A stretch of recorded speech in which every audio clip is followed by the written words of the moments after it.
Hi, everyone.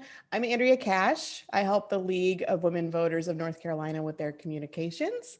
I'm here today with Jennifer Bremer. She is on the board of the League of Women Voters of North Carolina.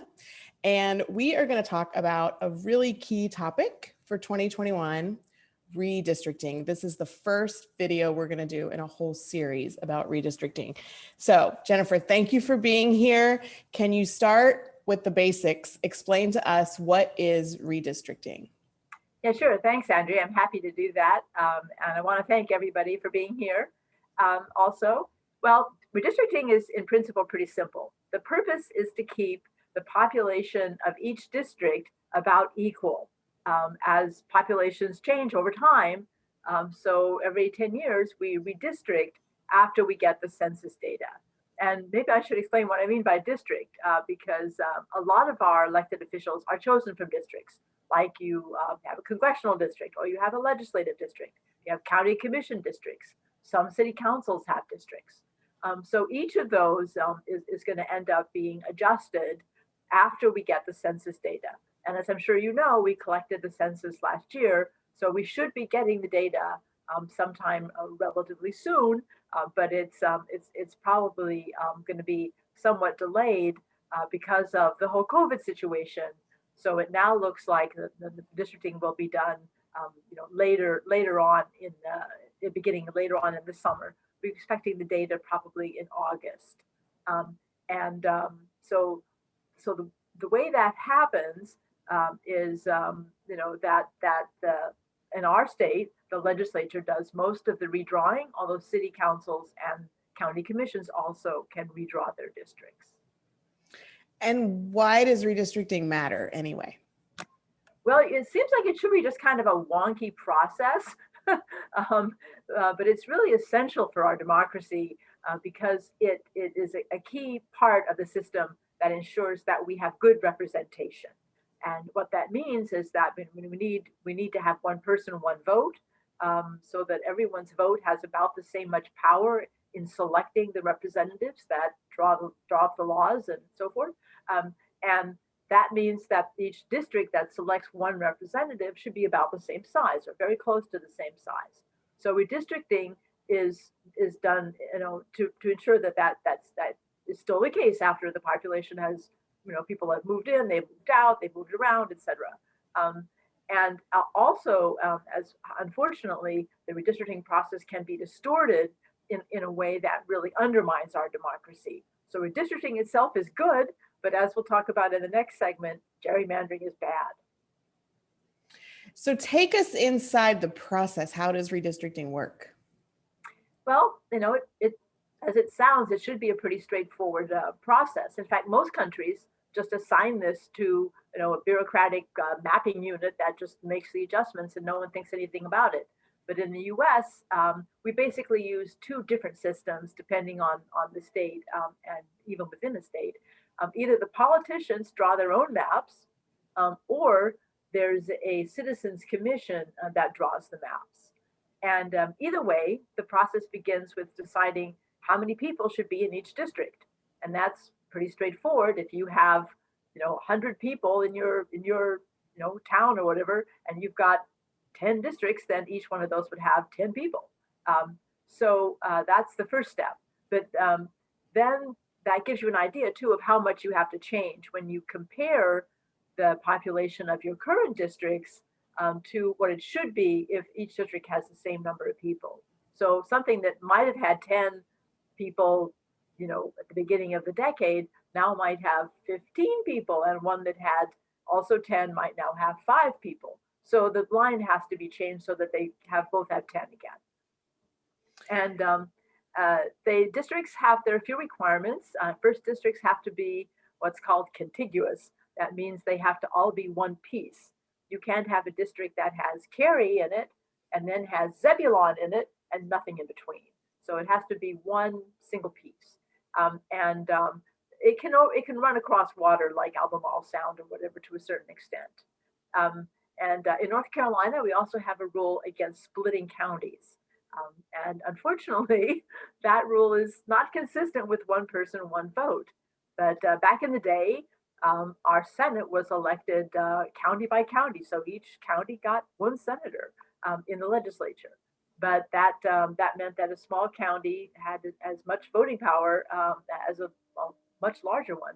So they created a system where I'm not going to try to explain it, it's messy. They group counties together and then they divide up, they do the districts within the grouping to minimize how many times they split a county. And then the next step, first step, so I should say the first step after they've made that kind of they figured out how much they have to redraw.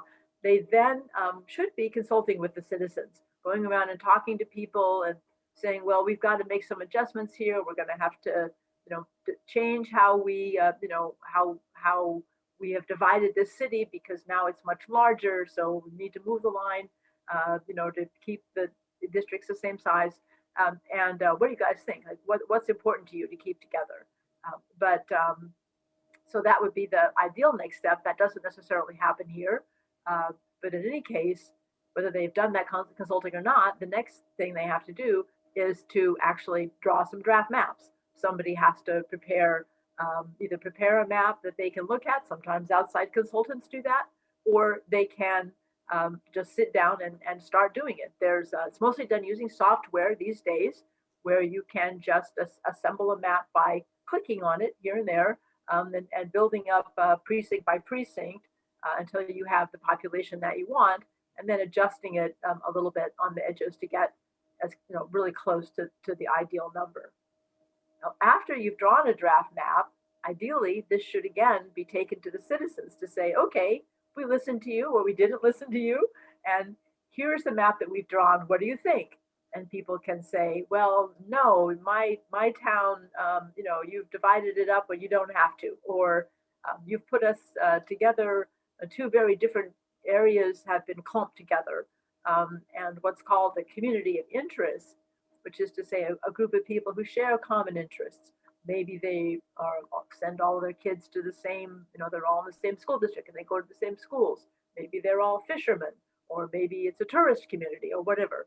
These communities that have interests that may affect legislation on fishing or schools or what have you, those communities should be kept together ideally. So when you go out and talk to the people and say, here's a map, people can say, well, this part looks good, but this part needs work. And then in any case, whether they've done that or not, the legislature then would finalize the lines and they vote on them, and they produce a bill which just has a ridiculous long list of precincts and voting blocks and all these kinds of things. Then that's pretty much it, unless it goes to the courts. The governor does not have any say in how the districts are drawn.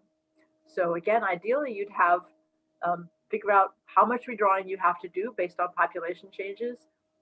Go out and talk to the citizens about the kinds of changes that need to be made and get their take on things. Draw a map that is that reflects their opinions as well as what's legally required, and then go back to them and say, what do you think? Maybe make some more adjustments and then vote on it. That's how it should work. And I in know North Carolina, it does then often go to the courts. Yeah. And you mentioned the governor, and I know in North Carolina, the governor has no veto power. So it's the fact that we have one party over the legislature and one party over the executive branch. The governor doesn't have power over that. So what can citizens do to ensure a fairer redistricting process? Well, the main thing is for citizens to be involved in the process. And this can seem kind of wonky, but it is really fundamental to our democracy. And so the first thing is to try to pay attention to the process so that you're prepared to get involved if there is an opportunity, if they do hold hearings, or whether they have hearings at the legislature or if they have hearings out around the state. When voters' comments are specific and limited in scope, they're much more likely to be taken into consideration and to have an impact. For example, if you just say, we don't want you to gerrymander, we want you to draw fair maps, the legislature would just, oh God. However, if you go in and say, no, listen, you've taken my neighborhood, and we're a part of this school district, and this is really representing our community. We're really very focused on our high school, and you've separated us from the rest of our high school area. and we'd really like that to be combined back together. That's the kind of thing that they can do. It's limited in geography, and it's not going to have a huge impact, and they can easily adjust the margins to accommodate that.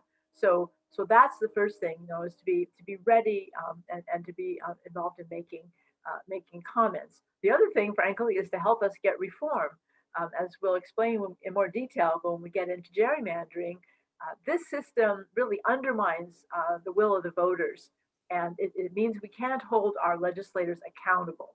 And in our democracy, the most important thing is not only that we can elect our representatives, but that we can vote them out if we don't like them. And that puts a lot of pressure on them. But gerrymandering means that they're in safe seats, and in fact, it's very hard for them to lose office. And that's really that really undermines the ability of the people, the voters, to translate what they want into what the legislature is actually willing to do. Yes, that's well said. Fair maps gives the power back to the people, for sure. Well, I want to thank you for your expertise for doing this. I want to encourage everyone to go to the League of Women Voters of North Carolina website for more information. Subscribe to our email list, stay up to date. If you can make a donation to help us get this vital information to more citizens across our state, that would be wonderful. We will be back with more videos on redistricting. Thanks everyone for tuning in. Bye.